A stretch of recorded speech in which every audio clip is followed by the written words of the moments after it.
Médina Gounass, c'est un quartier qui se trouve dans le département de Guédiawaye. Guédiawaye est un département dans la région de Dakar qui compte 4 départements, mais au niveau de Guédiawaye, nous avons 5 communes, parmi lesquelles il y a Médina Gounass. Et donc au niveau de cette commune, il y a, à l'époque, c'était créé en 1960. À l'époque, il y avait 83 643 habitants.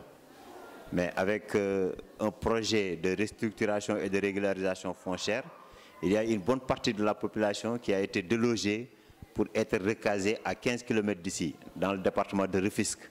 Aujourd'hui, nous nous retrouvons avec 44 343 habitants. Et Médina Gounass est un quartier qui est construit dans une cuvette. Ce qui fait que c'est un quartier qui a connu des inondations cycliques. Depuis 1989, on vit les inondations. Et donc pendant l'hivernage qui dure 3 mois, à savoir de juin à octobre, une bonne partie des populations vivaient sous les eaux. Et c'est un quartier qui était irrégulier parce qu'il n'y avait pas d'espace et l'eau ne pouvait pas passer, ce qui fait que l'eau entrait directement dans les maisons. Une bonne partie de la population était contrainte de vivre 12 mois sur 12 dans les eaux. Et c'est en 2005 qu'il y a eu un projet de régularisation. Les ruelles ont été agrandies. Et il y a eu un système de canalisation qui a été mis en place à travers des bassins de rétention et une canalisation sur la route principale qui sépare le quartier en 2 parties. Et depuis ce moment, maintenant, les populations commencent à vivre véritablement décemment. Ce qui fait qu'aujourd'hui, ici, il n'y avait pas de poste de santé dans ce quartier, où il y avait 83 600 habitants. C'est juste en 2005 que nous avons eu maintenant un poste de santé et une école. Et ce poste de santé, c'est 4 maisons qui ont été achetées pour donner ce poste de santé. Est-ce qu'il y a déjà eu des accidents dus aux inondations ici à Médina Gounass? Beaucoup d'accidents. Parce qu'en fait, quand il pleuvait, il y avait les inondations. Malheureusement, les gens posaient des sacs et ils y mettaient du sable ou bien des pneus ou bien des briques pour que les gens puissent passer. Mais pour une personne âgée, ce n'est pas très évident. Pour une personne en situation d'handicap visuel, ce n'est pas très aisé. Et ces gens-là, parfois, soit ils pataugent dans l'eau, ou bien, en essayant de passer par les briques ou bien par les sacs de sable, ils tombent et ils se retrouvent une jambe cassée. Ça, on en a compté beaucoup. Et même à l'époque, ces bassins-là, lorsqu'on les a creusés en 2005, parce que c'est tout récemment, en 2013, que ça a été clôturé.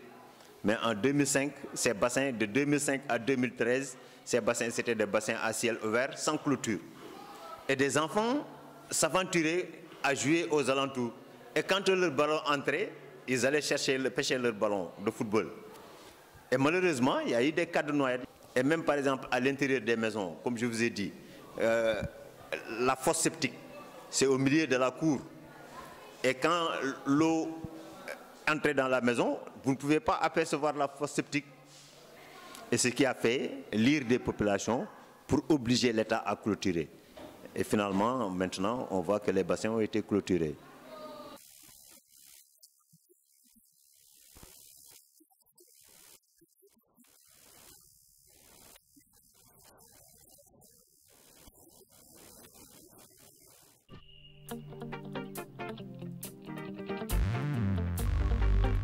Lisa, permets-moi de te corriger un peu. Il est vrai qu'au départ, il s'agissait d'une extension pour une salle de suivi de couches. Mais conjointement avec les acteurs locaux, nous avons décidé de modifier nos projets et de construire une extension pour enfants malnutris.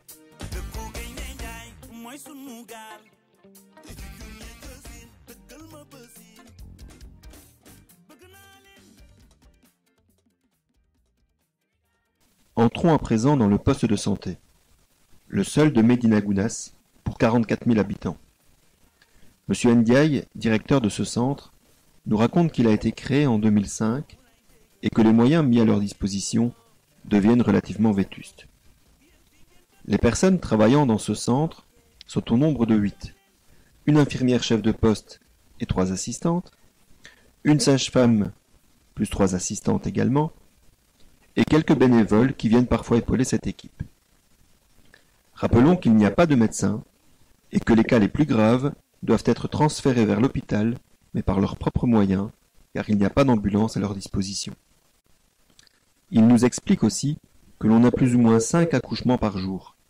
Alors, on comprend très vite que les quelques salles dont ils disposent sont rapidement occupées, ce qui ne permet pas aux femmes de rester plusieurs jours au poste de santé après leur accouchement.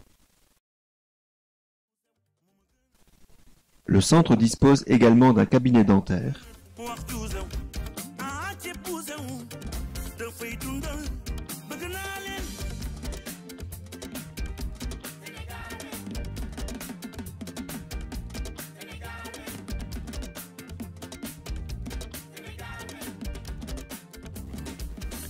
d'une pharmacie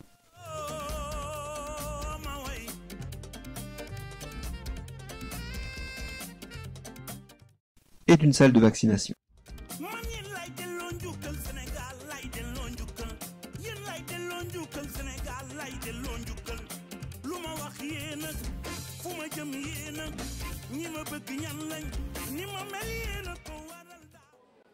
Vous avez beaucoup de personnes qui viennent ici et qui souffrent de malnutrition? Oui, il y a beaucoup d'enfants, surtout les enfants, qui viennent et qui souffrent de malnutrition. Il y en a beaucoup. Au départ, il y a des enfants qu'on détecte pour une malnutrition modérée. On donne des conseils alimentaires. On parle à la maman comment il doit donner à l'enfant des aliments riches pour que l'enfant récupère, pour qu'il y ait un bon poids. Mais arrivé à la maison, en revenant pour un rendez-vous, ils vous disent que vraiment ils n'ont pas les moyens de préparer isolément pour un enfant. Donc l'enfant mange dans le grand bol. Et là, l'enfant ne pourra pas profiter vraiment de tout ce qu'il faut pour récupérer. Et à quoi va servir la salle qui a été construite par l'Institut Saint-Charles? Bon, la salle qui a été construite par l'Institut Saint-Charles, d'après l'infirmière, il veut en faire une salle de nutrition. Là où les enfants mal nourris pourront venir ici et prendre leur nourriture convenablement et périodiquement.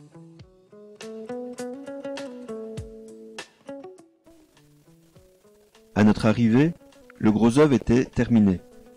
Les murs, le toit, le carrelage.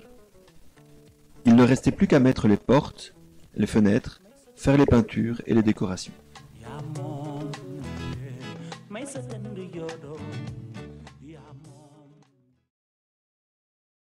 Le travail, c'est la santé. Rien faire, c'est la conserver. Les prisonniers du boulot font pas de vieux os. Très vite, les équipes se formèrent. Certains se mirent au travail à l'intérieur de l'annexe.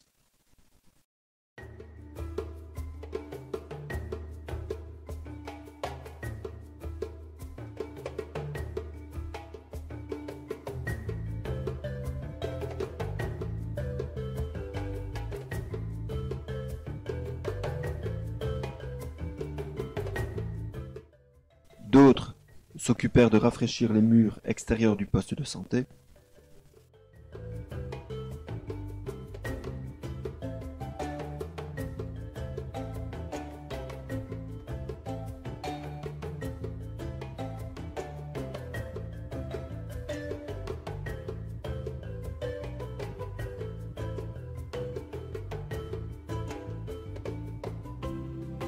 Et une troisième équipe redonna des couleurs aux murs d'enceinte.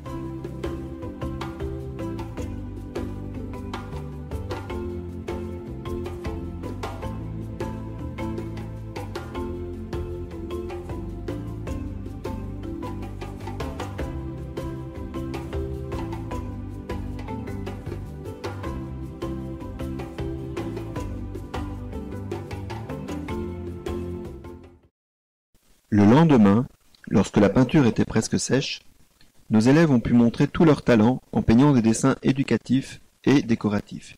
Ces dessins ont été réalisés dans l'annexe, mais également dans la salle de vaccination.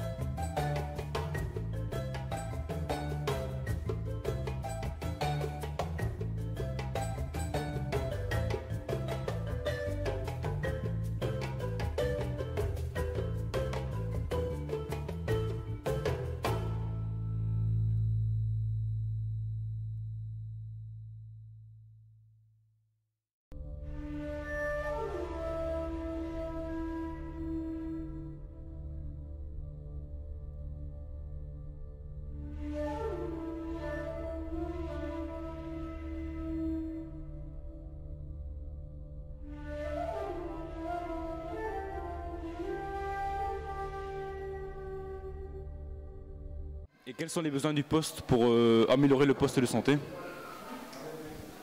Pour améliorer le poste de santé, je crois qu'il faudrait approvisionner le poste en médicaments et aussi réfectionner la salle d'accouchement, c'est-à-dire mettre les carreaux de faïence parce qu'elle est tachetée tout le temps de sang quand les femmes accouchent. Les lits aussi sont un peu vétustes parce que ça date de 8 ans. Vous voyez vous-même, il y a certains lits qui sont rouillés quoi, en quelque sorte. L'autre aspect, nous aimerions aussi construire une salle où on pourrait par exemple faire la formation en santé de la reproduction au niveau communautaire.